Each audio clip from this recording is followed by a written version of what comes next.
Jæja, vindum okkur beint í þetta. Lexía 3, að eiga hluti gagnvart því að hlutir séu einfaldlega til. Við ætlum að kafa ofan í eitt algengasta málfræðiatriðið sem flækist iðulega fyrir fólki í ensku. Hvar liggur eiginlega þessi dularfulla lína á milli þess að eiga eitthvað og þess að taka bara eftir því að eitthvað sé til? Heimildin okkar tekur undir þetta og segir hreint út. Margir tungumálanemendur rugla þessu tvennu saman. Og það er algjörlega eðlilegt að finna fyrir smá gremju þegar þessi ákveðni málfræðipunktur er annars vegar. Að rugla saman eign og hlutlausri tilvist er nefnilega gríðarlega þekk gryfja. En engar áhyggjur, við ætlum að leysa þessa flækjur rólega upp, skref fyrir skref, þar til munurinn verður algjörlega skýr. Svo, spurningin stóri er þá þessi. Hver er nákvæmlega munurinn? Hvað er það sem aðskilur þess að tvo gjörólíku heima í málinu? Sjáum til, annars vegar höfum við heim þar sem einhver gerir sterkt tilkalli hlutar. Hins vegar erum við með mun hlutlausari heim þar sem hlutirnir einfaldlega eru á þess að nokkur eigi þá. Að ná tökum á þessu er algjör lykil að því að hljóma eðlilega. Rannsókum við það eins betur. Kafli 1. Eignarhald með hav gott. Hér stígum við inn í mjög virkan og kraftmikinn heim þar sem skýru eignarhaldi eða yfiráðum er lýst yfir. Sko, þegar kemur að hav gott og has gott, þá er tilgangurinn rosalega ákveðinn. Við erum í rauninni bara að segja þetta er mitt eða ég á þetta. Máli krefst þess einfaldlega að þessi orðasambönd séu notuð þegar eitthvað tilheyri ákveðinni mannesku. Við erum ekki að lýsa neinum hlutlausum aðstæðum hér, heldur djúpri, persónlegri tengingu og algjörlega beinu eignarhaldi. Þetta er mjög sterk yfirlýsing til heimsins að hluturinn sé órjúanlegur hluti af lífi einhvers. Við þurfum smá málfræðilegvismi hérna til að negla þessar reglur alveg.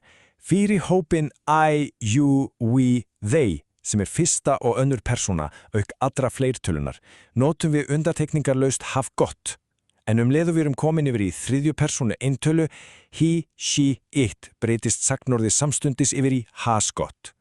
Að stimpla þessa sáraeinföldu skiptingu inn í minnið er stærsta og mikilvægasta skrefið hér. Skoðum vetti framkvæmt.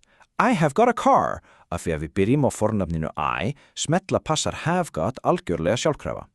Bíl er auðvitað stór, áþreifanlegur og verðmætur hlutur sem fólk kaupir og á beinlínus. Þannig að þessi setning segir okkur skýrt og skorinort að hér sé fullt eignarhald til staðar. Bíllinn tilheyrir fyrstu persónu. En hvað gerist ef við færum sjónarhornið aðeins til? Kíkjum á þetta. He has got a dog. Nún erum við mætt í þriðju persónu eintölu, he. Eins og við fórum yfir áðan, þá breytist sagnorðið skyndilega í has got. Aftur erum að tala persónlegt tengsl og eignarhald, en núna hjá öðrum einstaklingi. Málið einfaldlega aðlaga sig að þeim aðila sem á hlutin í hvert skipti. Kafli 2. Tilvist með there is. Hér snúum við algjörlega baki við eiginahaldinu sjálfu og stígum inn í miklu hlutlausari veruleika þar sem hlutirnir einfaldlega eru til í rýmunu. Skilgreiningin á þessari tilvist er svo skýr. There is og there are tjá þá einföldu staðreind að eitthvað sé til staðar. Oft er það þannig, eins og heimildin bendir á, að það á hreinlega engin hlutin. Stundum erum við bara að segja, heyrðu, ég sé þetta þarna. Við erum bara að lýsa því sem er staðsett í rýminu. Þetta er algjörlega hlutlaust og lýsandi og skiptir sköpum til að leysa upp þennan fræga misskilning okkur á milli þessara tveggja hugtaka.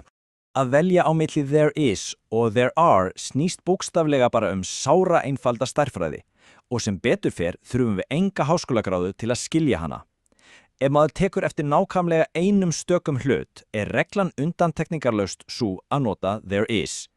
En leið og við erum farin að sjá 2, 3 eða fleiri hluti, þá krefst málfræðin þess skilyrðislaust að við notum there are. Þetta snýst í raun bara að geta talið það sem er beint fyrir framan mann. Setjum þetta aðeins í samhengi við raunveruleikan. There is a cat in the room. Tökum eftir því að hér er enginn að segjast eiga þennan kött, engin djúptensl, ekkert eignarhald. Hann er bara mettur inn í herbyggið og er einfaldlega til staðar.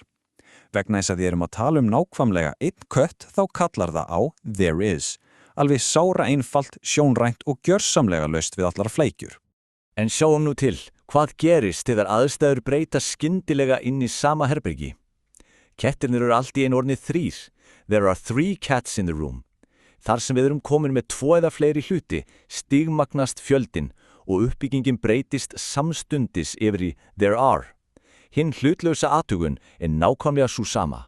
Engin á dýrin, en setningin bregst bara við fjölguninni. Kafli 3. Gullna eplareglan. Til að gera endanlega út þennan algenga miskilning setjum við bæði hugtökin hlið við hlið í eina áhrifaríka og ógleymanlega mynd. Skoðum aðeins stóra andstæðuna til að binda hnútina þessa yfirferð okkar. Annars vegar höfum við I have got an apple. Hér eflið í beini eigu manneskjunar, viðkomandi heldur líklegast á því og mjög sterk persónlegt tengsl til staðar.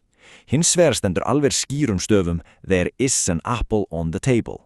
Hér liggur eflið einfaldlega rólegt á borðinu, enginn að halda á því að gera neitt tilkall til þess. Að halda kyrfilega á hluti í hendinni gagnvart því að sá hann bara úr fjarlæði. Svo að lokum ótrúlega verðmætt að taka með sér eina pælingu héðan út í daginn. Næst þegar búin til setning á ensku, hvort sem það skrifað eða talað, skulum við staldra þess við. Spurjum okkur, þetta í beinni eigu einhvers eða þetta einfallega bara til staðar í heiminum? Og það einmitt þessi spurning sem lykillinn að skýrum og hnitmiðum samskiptum. Hluturinn örugglega í hendina okkur eða liggur hann óáreittur á borðinu? Takk fyrir að horfa. Haltu áfram að læra með Slowingo.